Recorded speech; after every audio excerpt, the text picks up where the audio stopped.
وہ لوگ جو یہ دعا پڑھتے ہیں ربنا ھب لنا من ازواجنا وذریاتنا قرۃ اعین، اے اللہ ہمیں ہماری بیویوں اور ہمارے شوہروں میں آنکھوں کی ٹھنڈک اور اپنی ہماری اولادوں میں آنکھوں کی ٹھنڈک عطا فرما۔ ازواج کا معنی شوہر بھی ہوتا ہے، بیوی کا شوہر زوج ہوتا ہے اور شوہر کی بیوی بھی زوج ہوتی ہے، اس لیے ربنا ھب لنا من ازواجنا سے مراد عورت پڑھے تو شوہر مراد ہے، مرد پڑھے تو بیوی مراد ہے۔ ہماری بیویاں، ہمارے شوہر، ہماری اولادوں میں آنکھوں کی ٹھنڈک عطا فرما۔ تو جو شخص سمجھتا ہے ہمارے گھر میں چک چک ہے اور عورت کہتی ہے میرے شوہر کا قصور ہے، شوہر کہتا ہے میری بیوی کا قصور ہے، اور بچے نافرمان ہیں، ان کو یہ کثرت سے دعا کرنی چاہیے۔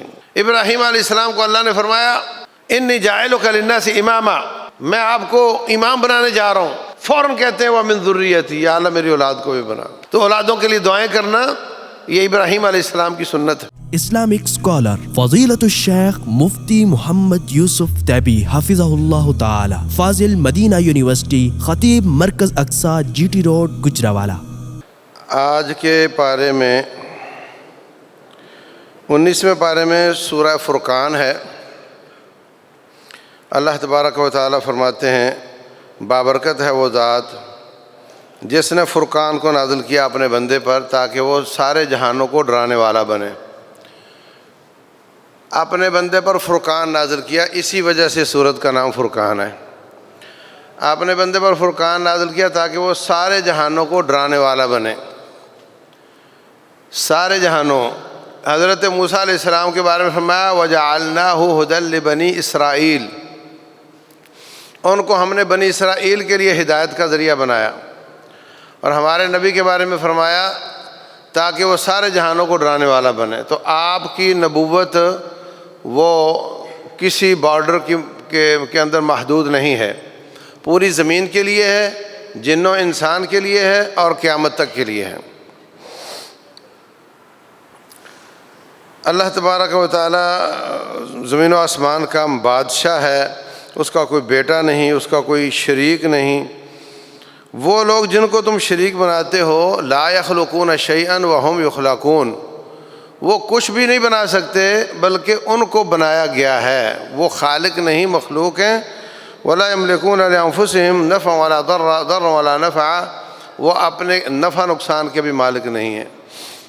تو اللہ کے سوا شجر، حجر، قبر جس کی بھی پوجا کی جاتی ہے، اللہ فرماتے ہیں وہ خود مخلوق ہے، وہ خالق نہیں ہے۔ کائنات کے میں اللہ کے سوا کوئی خالق نہیں ہے۔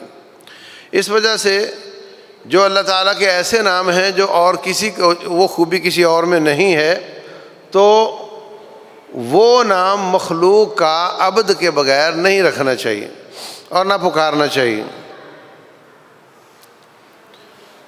اللہ سمیع البصیر ہے، ہم بھی سمیع البصیر ہیں۔ اللہ نے قرآن میں فرمایا اگر ہمیں کوئی عبد البصیر کی بجائے بصیر بھائی بول دے تو جائز ہے۔ اللہ رؤوف الرحیم ہے، مخلوق بھی رؤوف الرحیم ہے۔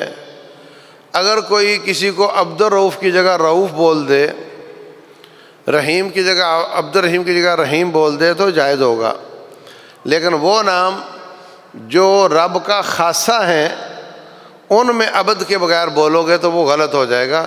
جیسا کہ خالق ہے، اللہ کے سوا کو خالق ہے نہیں، تو صرف وہی خالق ہے، اس لیے عبد الخالق کو خالق نہیں بول سکتے، عبد الصمد کو صمد نہیں بول سکتے، عبد الرحمن کو رحمان نہیں بول سکتے، رحمان بھائی، رحمان ملک غلط ہے۔ عبداللہ کو اللہ نہیں بول سکتے کیونکہ اللہ صرف ایک ہے۔ تو اللہ تعالیٰ کا شریک ٹھہرانے والوں کا اللہ تعالیٰ نے یہاں پر رد کیا ہے۔ آپ پر جو اعتراض کرتے تھے وہ ایک تو یہ کرتے تھے کہ یہ ان ھذا الا افک افتراہ، یہ قرآن اس نے خود لکھ لیا ہے اور کچھ لوگوں سے تعاون لے لیا ہے، یہ پرانے لوگوں کے قصے ہیں، اس نے خود لکھے ہیں، نعوذ باللہ۔ اللہ تبارک و تعالیٰ اس کی نفی کرتے ہیں۔ رسول اللہ صلی اللہ علیہ وسلم امی نبی ہیں۔ امی کا معنی جس کا دنیا میں کوئی استاد نہ ہو، جو کسی کے پاس پڑھا لکھا نہ ہو، آپ امی ہیں۔ امی کا معنی جو پڑھنا نہ جانتا ہو، جو لکھنا نہ جانتا ہو، جو حساب کرنا نہ جانتا ہو۔ اگر امتی کی خوبی ہو کہ جو پڑھنا لکھنا حساب کرنا نہ جانتا ہو تو یہ خامی ہے، اور اگر نبی کی یہ خوبی ہو تو پھر یہ آپ کے حق میں خوبی ہے، خامی نہیں۔ نبی کی صفت ہو امی تو یہ خوبی ہے، امتی کی صفت ہو امی تو یہ خامی ہے۔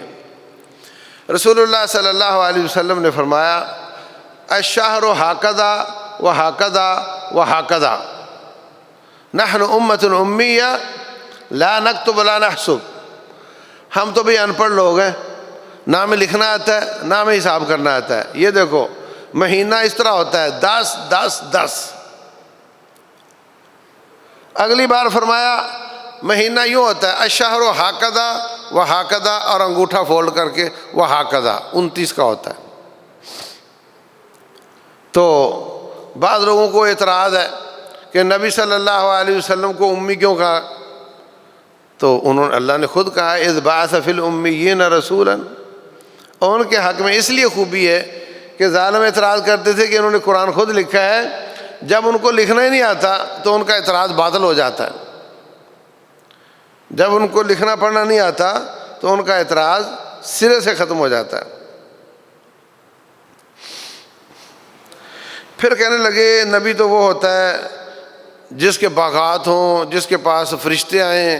اللہ فرماتے ہیں اللہ پاک ہے، بابرکت ہے، وہ چاہتا تو ایسا کر دیتا اور آپ کو بڑے بڑے محلات دے دیتا، وَيَجْعَلْ لَكَ قُصُورًا، لیکن یہ آپ کا انکار نہیں کر رہے بلکہ ان کو مرنا یاد نہیں ہے، حقیقت میں یہ آخرت کا انکار کر رہے ہیں۔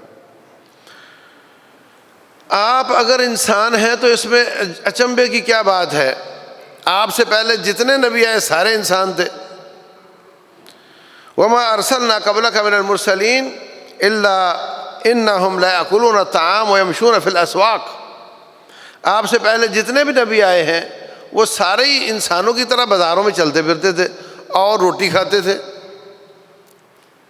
اس میں تو کوئی تعجب کی بات ہی نہیں۔ آج ہمارے معاشرے میں بھی لوگوں کو یہ بات ہضم نہیں ہوتی کہ انسان نبی ہو سکتا ہے، رسول ہو سکتا ہے۔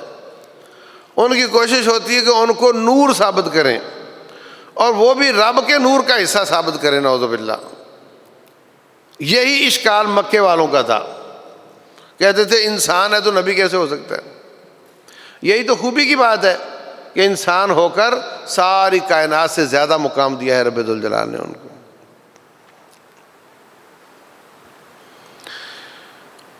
اللہ تبارک و تعالیٰ فرماتے ہیں اگر فرشتہ ہی دیکھنا ہے نا تو پھر مرنے کے بعد نظر آئے گا، اور اس وقت تمہارے پاس کسی قسم کا کوئی نہ ایمان لانے کا اور نہ توبہ کرنے کا موقع رہے گا۔ جن لوگوں کو یہ معبود مانتے ہیں قیامت والے دن اللہ ان سب کو حاضر کرے گا، وہ پرندے، وہ حجر ہوں، شجر ہوں، قبر ہوں، یا حضرت عیسیٰ علیہ السلام ہوں، یا حضرت علی بن ابی طالب جن کی عبادت کی جاتی ہے، کوئی بھی ہوں، ان کو اللہ تعالیٰ حاضر کرے گا اور اللہ پوچھے گا اَأَنْتُمْ أَضْلَلْتُمْ عِبَادِي هَؤُلَاءِ أَمْ هُمْ ضَلُّوا السَّبِيلَ، ان کو آپ نے گمراہ کیا تھا، آپ نے کہا تھا میری عبادت کرو۔ عیسیٰ علیہ السلام کو اللہ پوچھے گا أَأَنْتَ قُلْتَ لِلنَّاسِ اتَّخِذُونِي وَأُمِّيَ إِلَٰهَيْنِ مِن دُونِ اللَّهِ، کیا آپ نے کہا تھا مجھے اور میری ماں کو معبود بنا لو؟ تو یہ ان کی عبادت کرنے والے ان کے ساتھ خیر خواہی نہیں کر رہے، ان کی عبادت کی وجہ سے ان کو رب کے کٹہرے میں کھڑا ہونا پڑے گا۔ اللہ تعالیٰ ان کا عذر قبول کرے گا، اللہ جانتا ہے کہ انہوں نے نہیں کہا تھا لیکن انہوں نے خیر خواہی نہیں کی۔ قیامت کے دن یہ لوگ رسول اللہ صلی اللہ علیہ وسلم کا ساتھ جو نہیں دے رہے، انکار کر رہے ہیں، ان کو افسوس ہوگا۔ اللہ فرماتے ہیں یوم یعض الظالم علی یدیہ یقول یا لیتنی اتخذت مع الرسول سبیلا، اپنے ہاتھوں کو کاٹیں گے اور افسوس کریں گے کہ کاش ہم نے نبی صلی اللہ علیہ وسلم کے راستے کو اپنا راستہ بنایا ہوتا۔ یا ویلتی لیتنی لم اتخذ فلانا خلیلا، کاش میں نے فلاں کو دوست نہ بنایا ہوتا۔ لقد اضلنی عن الذکر، اس نے مجھے رب کی یاد بلا دی۔ آج آپ کو اپنے دوستوں پہ چھنی لگانے کی ضرورت ہے کہ آپ کے کون کون سے دوست آپ کو رب کی یاد سے غافل کرتے ہیں، اور کون کون سے دوست آپ کو اللہ کی یاد کرواتے ہیں۔ جو موبائل فون، جو دوست، جو معاشرے کا حصہ آپ کو اللہ سے غافل کرے، وہ قیامت والے دن آپ کی حسرت اور ندامت کا سبب بنے گا۔ اور جو اللہ تعالیٰ کی یاد کروائے، نماز کا یاد کروائے، ذکر اذکار یاد کروائے، وہ آپ کا خیر خواہ، اس کو دوست بناؤ۔ بعض لوگ کہتے ہیں اگر میں نے داڑھی چھوڑ دی تو میرے دوست ناراض ہو جائیں گے۔ او بھائیو، ایسے دوستوں کو ناراض ہو ہی جانا چاہیے۔ جو رب کی اور اس کے رسول کی اطاعت کرنے میں پریشان ہوتے ہیں وہ ابلیس ہیں۔ ابلیس نیکی پہ پریشان ہوتا ہے، گناہ پر خوش ہوتا ہے، اور وہ من الجنت والناس، اور انسانوں میں بھی ہے اور جنوں میں بھی ہے۔ انسانوں والا جو ہوتا ہے وہ لمبے لمبے سینگ اور بڑے بڑے دانت والا نہیں ہوتا، وہ یہی ہوتے ہیں جو نیکی پہ پریشان ہوتے ہیں۔ ان کی دوستی قیامت والے دن حسرت اور ندامت کا سبب بنے گی، والعیاذ باللہ۔ اور رسول صلی اللہ علیہ وسلم قیامت والے دن قرآن حکیم کی وجہ سے بعض لوگوں کی شکایت کریں گے۔ رسول اللہ صلی اللہ علیہ وسلم فرماتے ہیں اقرأوا القرآن فإنه یاتی یوم القیامت شفیعا لأصحابہ، قرآن پڑھا کرو، یہ قیامت والے دن پڑھنے والوں کی سفارش کرے گا، اور جو نہیں پڑھتے ان کی شکایت کرے گا۔ اور ان کی شکایت، قرآن کی شکایت کی بنیاد پر نبی محمد صلی اللہ علیہ وسلم بھی شکایت کریں گے۔ وقال رسول یا رب ان قوم اتخذوا هذا القرآن مہجورا، رسول کہیں گے اللہ میری اس قوم نے تیرے قرآن کو چھوڑ دیا تھا، آج میں ان کی شفاعت نہیں شکایت کر رہا ہوں۔ اللہ المستعان۔ پھر کبھی اعتراض کرتے تھے کہ یہ قرآن ٹکڑے ٹکڑے کیوں آیا ہے، کبھی 10 آیتیں آ گئیں، کبھی ایک آیت آ گئی، کبھی ایک سورت آ گئی، یہ کیا بات ہوئی؟ ایک دم بنی ہوئی مرتب کتاب ہوتی اور آسمان سے نیچے آ رہی ہوتی، فرشتوں کے ہاتھ میں ہوتی، اور ہم سب دیکھتے یہ تو آسمان سے آئی ہے تو ہم مان لیتے۔ یہ تو آپ کبھی ایک جملہ بول دیتے ہیں، کبھی 10 جملے بول دیتے ہیں، بولے یہ قرآن ہے، ہم اس کو کیسے مان لیں؟ یہ بھی اعتراض کرتے تھے۔ کذالک لنثبت بہ فؤادک ورتلناہ ترتیلا، اے نبی میں نے قرآن حکیم کے ذریعے آپ کے دل پر بوجھ نہیں بننے دیا۔ ایک دم زیادہ بوجھ آ جائے نا تو بندہ گھبرا جاتا ہے۔ کوئی بھی کام ہو، کوئی بھی کام ہو، اگر آپ کا کام ہے کہ یہ قالین باہر نکالنے، تو ڈھیر لگا دیکھ کے گھبرا جائے گا۔ اگر اس کو کہو ایک نکال دے، پھر کہو ایک نکال دے، آہستہ آہستہ نکال دے گا۔ دھاگا بنانا ہے آپ نے، روئی کا ٹرک آ گیا، بولے اس کا دھاگا بناؤ، گھبرا جائے گا۔ اگر 10 کلو روئی آئی، کہا اس کا دھاگا بنا دو، پھر 10 کلو دے دی، اس کا دھاگا بنا دو، آسانی ہو جاتی۔ تو اللہ فرماتے ہیں میں نے آپ کو اور آپ کی قوم پر احسان کیا ہے، ایک دم کتاب نازل نہیں کی، بلکہ ضرورت کے وقت تھوڑا تھوڑا کر کے نازل کیا ہے۔ جو میں نے تمہاری خیر خواہی کی تھی اس کو ان ظالموں نے اعتراض بنا لیا ہے۔ اللہ اکبر۔ آخر میں اللہ تعالیٰ نے اپنے بندوں کی صفات بیان کی ہیں۔ وَعِبَادُ الرَّحْمَنِ الَّذِينَ يَمْشُونَ عَلَى الْأَرْضِ هَوْنًا وَإِذَا خَاطَبَهُمُ الْجَاهِلُونَ قَالُوا سَلَامًا۔ یہ بڑی پتے کی بات ہے۔ اللہ کے بندے وہ ہوتے ہیں جو زمین پر نرمی سے چلتے ہیں، اکڑ کر نہیں چلتے، جھک کر چلتے ہیں، اور جب کبھی جاہلوں کا واسطہ پڑے تو ان کو سلام کہہ کے نکل جاتے ہیں۔ ہم کیا کرتے ہیں؟ ہر ایک کے ساتھ ہم نے سینگ پھنسانے ہوتے ہیں۔ استاد جی فلاں کا کلپ آ گیا، اس کو ذرا سن کر اس کا جواب دے دو۔ استاد جی فلاں کا کلپ آ گیا، اس کو سن کر اس کا جواب دے دو۔ بھئی کیا میں اتنا فارغ ہوں کہ تم سارے سوشل میڈیا کے کلپ دیکھ دیکھ میں بھیجتے رہو اور میں اس کا جواب دیتا رہوں؟ یہ جاہل ہیں، ان کو سلام کہہ دو۔ ہر چیز دیکھنے کی نہیں ہوتی، ہر میسیج پڑھنے کا نہیں ہوتا. اپنے کام سے کام رکھو. ہمارے پاس ٹائم کہاں ہے؟ آپ کے پاس ٹائم کہاں ہے کہ ہر چیز کو دیکھو؟ سب سے زیادہ لائق اللہ کا قرآن ہے، اس کو پڑھو، اس کا ترجمہ سمجھو. پتہ نہیں کس کا میسج آ گیا، کیا دیکھنا ہے میں نے، وہ دیکھنا ہے. یہ سب جاہل ہیں، ان کو سلامہ کہنا ہے، نکل جانا ہے. ہر بات کا جواب نہیں ہوتا. دوسری صفت، تیسری دو یہ ہو گئیں. وہ کہتے ہیں الذین یبیتون لربہم سجدا وقیاما، رات گزارتے ہیں سجدہ کرتے ہوئے، قیام کرتے ہوئے، تہجد پڑھتے ہیں. رسول اللہ صلی اللہ علیہ وسلم نے فرمایا تمام نفلی نمازوں میں افضل ترین نماز تہجد ہے، وتر ہے. ہم دیکھتے ہیں کہ کئی لوگ سنتوں کو فرض کا درجہ دیتے ہیں، ان سے بھی زیادہ افضل تہجد اور وتر ہے. چوتھی صفت، وہ اللہ تعالیٰ سے ڈرتے ہیں. یہ ساری نیکیاں، راتوں کے قیام، گڑ گڑانے، کپ کپانے، تھر تھرانے کے باوجود کہتے ہیں ربنا صرف عنا عذاب جہنم ان عذابها کان غراما. یا اللہ نیکی جو ہو سکتی کر رہے ہیں، اس کے باوجود ہمیں جہنم سے بچا لینا.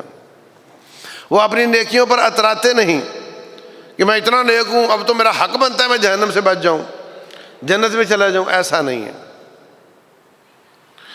اللہ اکبر.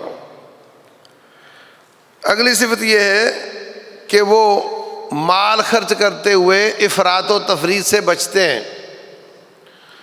جہاں تھوڑا لگانا وہاں زیادہ نہیں لگاتے، جہاں نہیں لگانا چاہیے وہاں نہیں لگاتے، جہاں زیادہ لگانا چاہیے وہاں ہاتھ کھول دیتے ہیں، جہاں ضروری ہے وہاں کنجوسی نہیں کرتے، جہاں نہیں لگانا چاہیے وہاں اسراف نہیں کرتے، بلکہ درمیانہ راستہ اختیار کرتے ہیں. وہ لوگ جو اللہ کے سوا کسی اور کو معبود نہیں بناتے، وہ لوگ جو کسی کو ناحق قتل نہیں کرتے، بدکاری نہیں کرتے،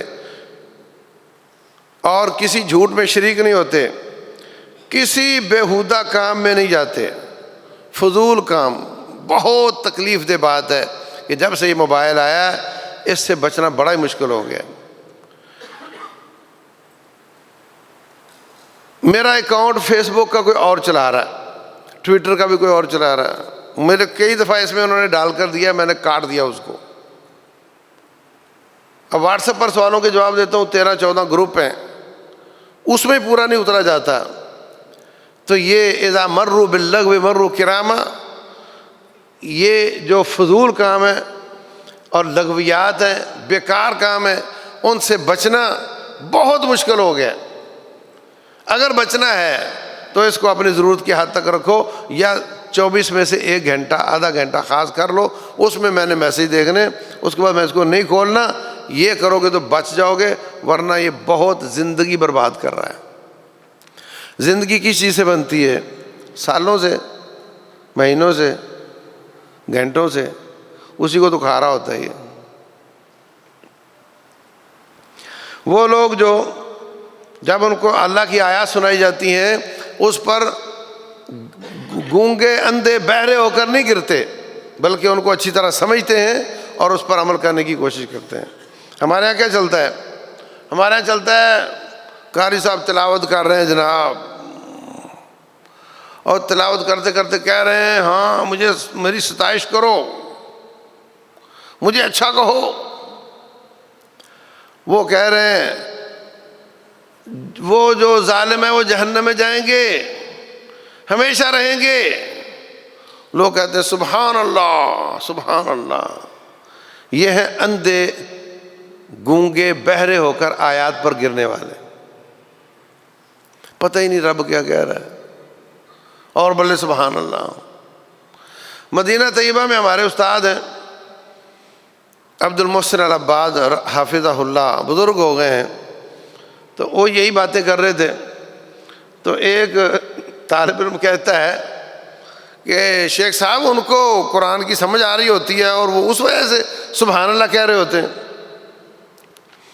تو کہنے لگے جب قاری صاحب پڑھتا ہے نون، وہ کہتے کہتے ہیں سبحان اللہ. تو بولے ان کو نون میں کیا سمجھ آیا ہے؟ نون سے کیا سمجھ آیا ان کو جس پر سبحان اللہ کہہ رہے ہیں؟ تو بہر صورت یہ آخری خوبی بیان کی ہے کہ وہ لوگ جو یہ دعا پڑھتے ہیں ربنا ھب لنا من ازواجنا وذریاتنا قرۃ اعین، اے اللہ ہمیں ہماری بیویوں اور ہمارے شوہروں میں آنکھوں کی ٹھنڈک اور ہماری اولادوں میں آنکھوں کی ٹھنڈک عطا فرما. ازواج کا معنی شوہر بھی ہوتا ہے، بیوی کا شوہر زوج ہوتا ہے اور شوہر کی بیوی بھی زوج ہوتی ہے. اس لیے ربنا ھب لنا من ازواجنا سے مراد عورت پڑھے تو شوہر مراد ہے، مرد پڑھے تو بیوی مراد ہے. ہماری بیویاں، ہمارے شوہر، ہماری اولادوں میں آنکھوں کی ٹھنڈک عطا فرما. تو جو شخص سمجھتا ہے ہمارے گھر میں چک چک ہے اور عورت کہتی ہے میرے شوہر کا قصور ہے، شوہر کہتا ہے میری بیوی کا قصور ہے، اور بچے نافرمان ہیں، ان کو یہ کثرت سے دعا کرنی چاہیے. ابراہیم علیہ السلام کو اللہ نے فرمایا انی جاعلک للناس اماما، میں آپ کو امام بنانے جا رہا ہوں. فوراً کہتے ہیں ومن ذریتی، یا اللہ میری اولاد کو بھی بنا. تو اولادوں کے لیے دعائیں کرنا یہ ابراہیم علیہ السلام کی سنت ہے، کرنی چاہیے. یہ جو خوبیوں والے لوگ ہیں اولئک یجزون الغرفۃ بما صبروا، ان کو اللہ تعالیٰ جنت کے بالا خانے عطا فرمائے گا. اس کے بعد سورہ شعراء ہے، اس میں اللہ تعالیٰ نے اس کے آخر میں شعراء کی مذمت کی ہے. شعراء جو ہوتے ہیں وَالشُّعَرَاءُ يَتَّبِعُهُمُ الْغَاوُونَ، ان کی پیروی گمراہ لوگ کرتے ہیں. یہ لوگوں کو اپنے پیچھے لگا لیتے ہیں. اب دیکھو جتنی قوالیاں ہیں شعروں کی شکل میں بنی ہوئی ہیں نا، اور لوگ پیروی کر رہے ہوتے ہیں، اور 100% گمراہی ہوتی ہے ان میں، عقیدے کی بربادی ہوتی ہے. نعتیں 80% مبالغہ آرائی پر مبنی ہوتی ہیں، شعروں کی وجہ سے لوگ پیچھے لگے ہوتے ہیں، گنگنا رہے ہوتے ہیں. تو یہ لوگوں کو گمراہ کرتے ہیں.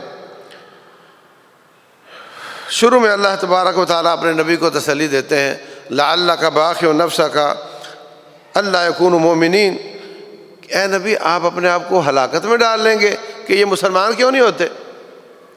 آپ ٹینشن نہ لیا کریں، آپ کا کام خالی پہنچانا ہے، منوانا آپ کا کام نہیں ہے، آپ ٹینشن نہ لیا کریں.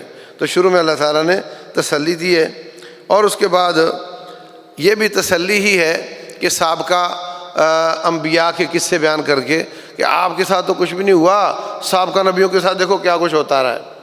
تو جب انسان اپنے آپ سے بڑی تکلیف دیکھتا ہے تو اس کو تسلی ہو جاتی.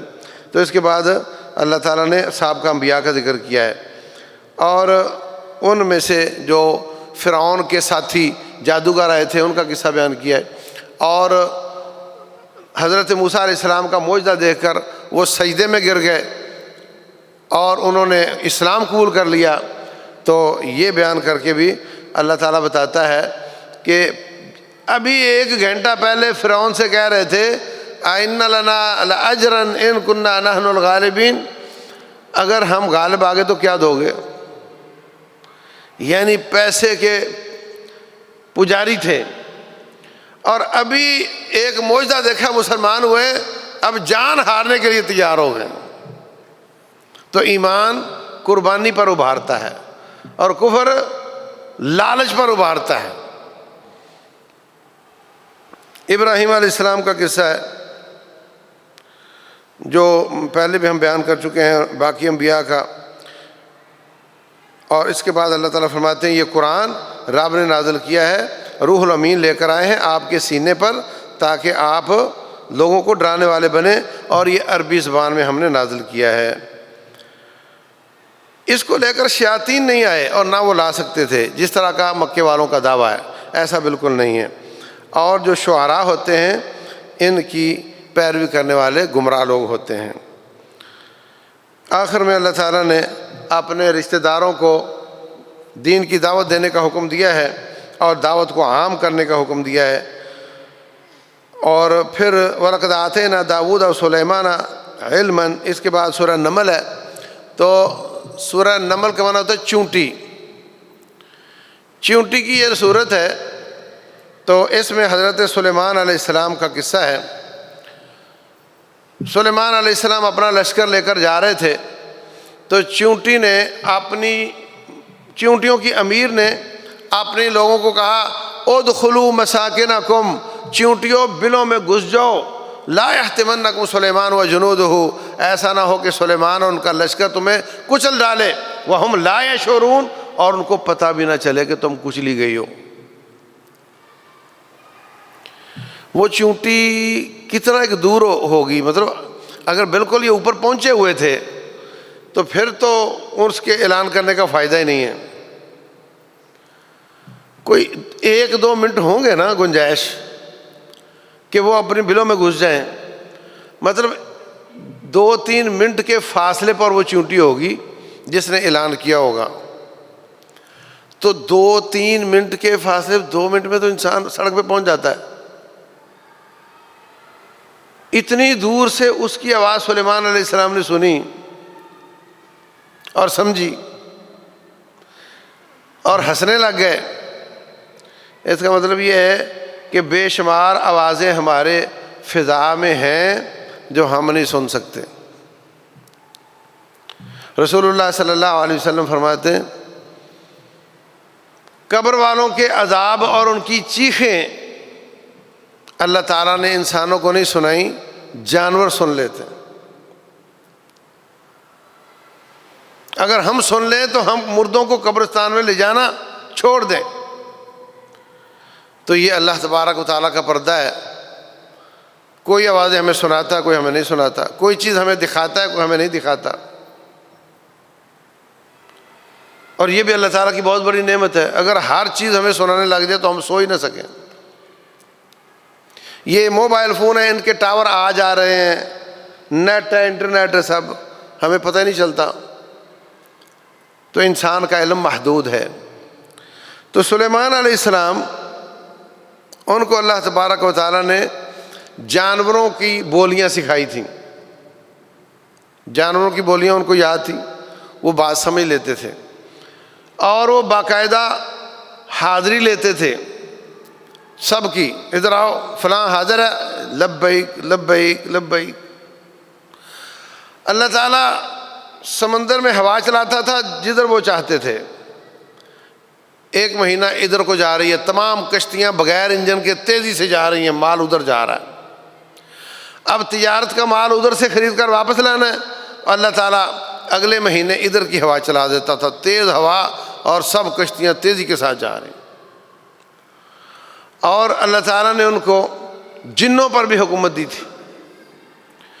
رسول اللہ صلی اللہ علیہ وسلم نے ایک دن آگے بڑھ کر کوئی چیز پکڑی نماز کے دوران، تو بعد میں ساتھیوں نے پوچھا حضرت وہ آپ نے کیا کیا تھا آج نماز میں؟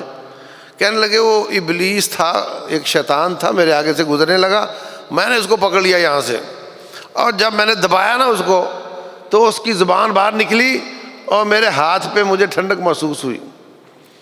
تو میں نے سوچا کہ اس کو میں نماز میں پکڑے رکھوں گا، اور نماز کے بعد مسجد نبوی کے ستون سے باندھوں گا تو انصاریوں کے بچوں کو انجوائے کرنے کا موقع ملے گا۔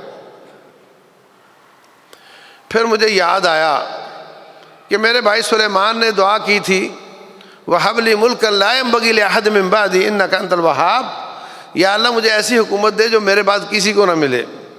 اگر میں بھی جن پکڑ لوں، انہوں نے بھی جن پکڑے ہوئے تھے، تو ان کی دعا غلط ہو جائے گی، اس لیے میں اپنے بھائی کی دعا کی لاج رکھتے ہوئے میں نے اس جن کو چھوڑ دیا۔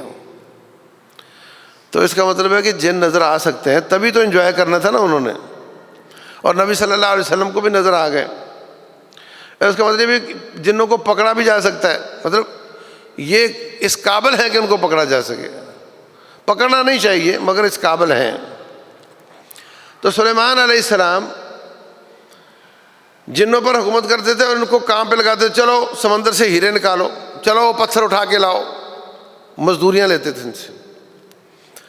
تو ایک دن حاضری لگائی تو ہدہد غائب تھا، کہنے لگے یہ ہدہد کدھر گیا ہے، یا تو جسٹیفائی کرے اپنی غیر حاضری کو ورنہ میں اس کو ذبح کروں گا۔ تھوڑی دیر گزری تو وہ آ گیا، کہتا جی میں اڑتا اڑتا دور چلا گیا تھا، وہاں میں نے دیکھا کہ ایک عورت ان کی حکمران ہے اور وہ سورج اور چاند کی پوجا کرتے ہیں۔ تو میں یہ رپورٹ لے کر آیا ہوں۔ حضرت سلیمان کہنے کہ اچھا، تو اس سے ثابت ہوا کہ انبیاء کے پاس اتنا غیب ہوتا ہے جتنا رب بتا دے، جتنا نہ بتائے اتنا نہیں ہوتا۔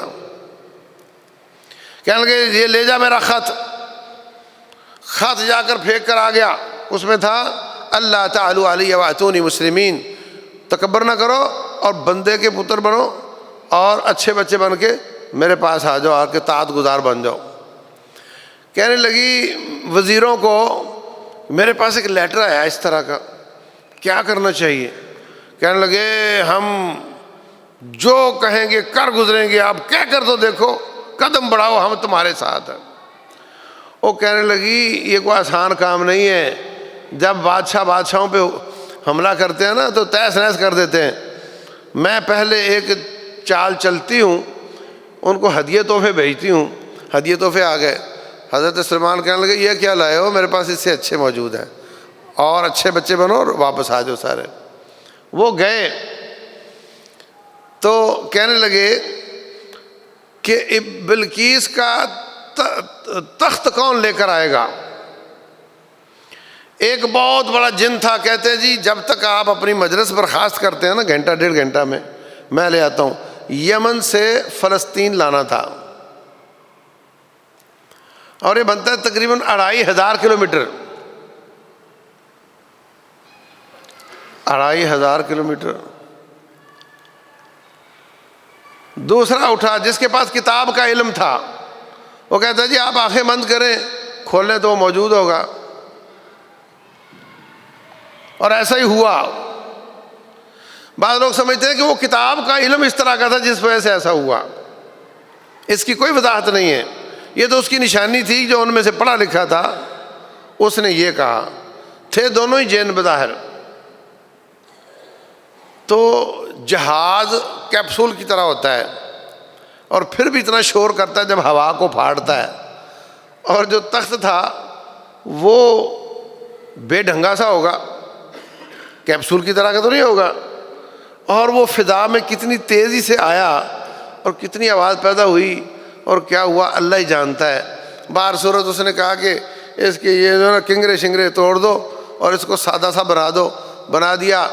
بلقیس آ گئی اور کہنے لگے احاکدہ عرشو کی، تیرا تخت اس طرح کا ہے؟ کہتی مجھے تو وہی لگ رہا ہے، مطلب اس کے آنے سے پہلے وہ آ گیا تھا۔ تو وہ مسلمان ہو گئی اور ان کی طاعت گزار ہو گئی۔ پھر ان کو لے کر اپنے محل کی سیر کروائی، تو نیچے ہمارے ہاں تو پلیٹ لگتی ہے نا، زیادہ سے زیادہ 4 فٹ کی ہوگی، 5 فٹ کی ہوگی، پورا فرش ایک ہی پلیٹ تھا شیشے کی۔ تو اس نے سمجھا یہ پانی ہے، تو شلوار اوپر کر لی، تو کہنے لگے یہ پانی نہیں ہے، یہ شیشہ ہے۔ تو ہمارے ہاں کتنی ترقی ہو چکی ہے، کیا نہیں ہو چکا، ابھی تک ہم وہاں تک نہیں پہنچے، ابھی تک ہم وہاں تک نہیں پہنچے۔ تو بہر صورت یہ قصہ بلقیس کا، پھر لوگ پوچھتے ہیں کہ شادی ان سے ہوئی نہیں ہوئی، تو اس کی کوئی وضاحت شریعت اسلامیہ میں نہیں ہے۔ آخر میں